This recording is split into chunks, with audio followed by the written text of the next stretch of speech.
For a long time, basic workplace welfare, having a clean place to eat or wash up, was treated like a conditional perk from a generous boss. But under the OSHWC-Code 2020, that framework is dead. Welfare is now a non-negotiable legal right.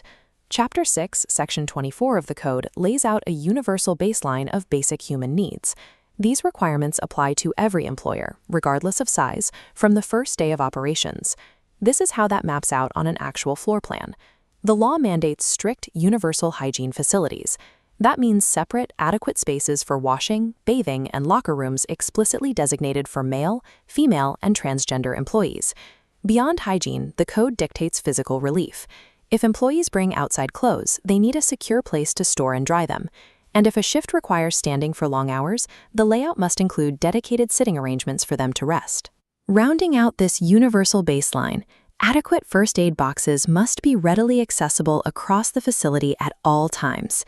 In this photo from a mining operation, you can see the intense physical toll of the environment. Because of this specific hazard, baseline rules adapt. Mines require mandatory medical examinations for all workers before they are hired, and at routine intervals afterward.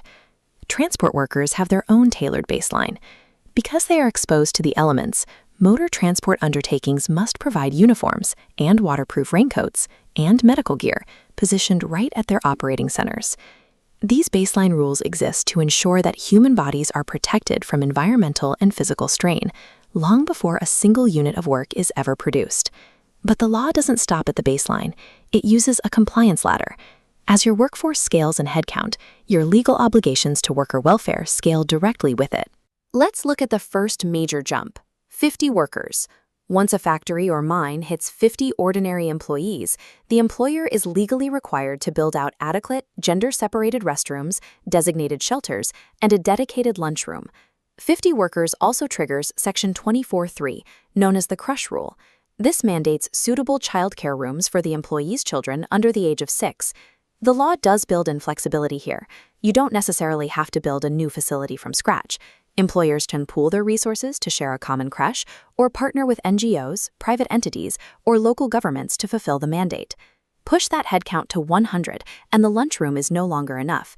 The establishment must provide a full on-site canteen. And crucially, that 100 worker count legally includes all contract laborers ordinarily employed there. Crossing this 100 worker mark triggers a legal expansion of the employer's role. They are now legally required to actively facilitate the daily life and family support of a small community.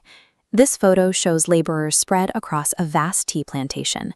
When an operation reaches this massive agricultural scale, specifically 250 or more workers, factories, mines, and plantations trigger a new requirement: the appointment of a dedicated welfare officer.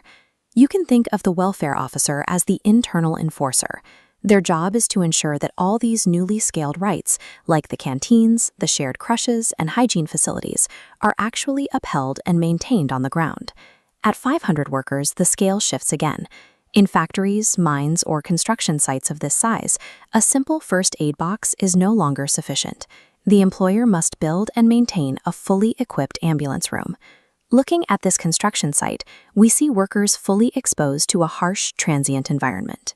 Because construction work is inherently temporary, the sector has a major exception. Employers must provide free, temporary living accommodations right at or near the worksite. The code dictates the financial chain of command for this housing. Even if a contractor is the one actually hiring the workers, the ultimate client, the principal employer, is legally forced to pay the expenses for those living accommodations. At these massive operational scales, the law regulates the workplace as a self-sustaining, high-risk ecosystem.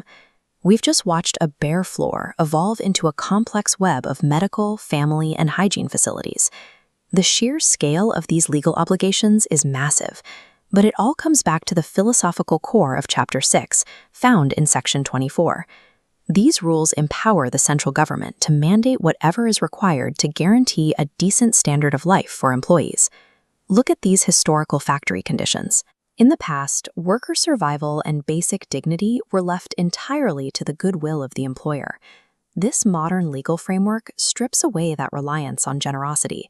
Whether you are scaling a business or clocking in for a shift, Knowing the code is the only way to protect your business from liability and ensure your work is supported by the basic welfare facilities the law now guarantees.